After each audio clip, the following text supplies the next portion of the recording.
Megastar Chiranjeevi హీరోగా బాబీ దర్శకత్వంలో ఓ movie తెరకెక్కనున్న విషయం తెలిసిందే. అయితే మెగా 158 అనే వర్కింగ్ టైటిల్ తో పిలుచుకుంటున్న ఈ మూవీ నేడు పూజ కార్యక్రమాలతో లాంఛనంగా ప్రారంభించారు. పవన్ కళ్యాణ్, నాగబాబు ప్రారంభోత్సవానికి ముఖ్య అతిథులుగా హాజరయ్యారు. చిరు, పవన్ కలిసి ఒకే కారులో రావడం, మెగా బ్రదర్స్ ముగ్గురు ఒకే సోఫాలో పక్కపక్కనే కూర్చోవడం అందరినీ ఆకర్షించింది. అయితే పవన్ కళ్యాణ్ కొబ్బరికాయ కొట్టి మెగా 158 మూవీని ప్రారంభించారు. ముహూర్తపు సన్నివేశానికి చిరంజీవిపై క్లాప్ కొట్టి మూవీ టీమ్ కి పవన్ తన బెస్ట్ విషెస్ అందజేశారు. చిరు కుమార్తె నిర్మాత సుస్మిత కొణిదెల, వివి వినాయక్ కెమెరా స్విచ్ ఆన్ చేశారు. సీనియర్ దర్శకులు ఏ కోదండరామిరెడ్డి, బి గోపాల్, నాగబాబు కలిసి స్క్రిప్ట్ ని దర్శకుడు బాబీకి అందించారు. అల్లు అరవింద్, బండ్ల గణేష్, నిహారిక కొణిదెల తదితరులు ఈ వేడుకలో పాల్గొన్నారు.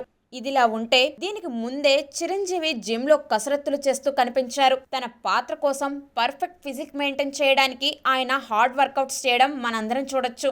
70 ఏళ్ల వయసులోనూ సినిమా కోసం బాస్ డెడికేషన్ చూస్తే ఎవరైనా వావ్ అనాల్సిందేనని మెగా ఫ్యాన్స్ కామెంట్ చేస్తున్నారు.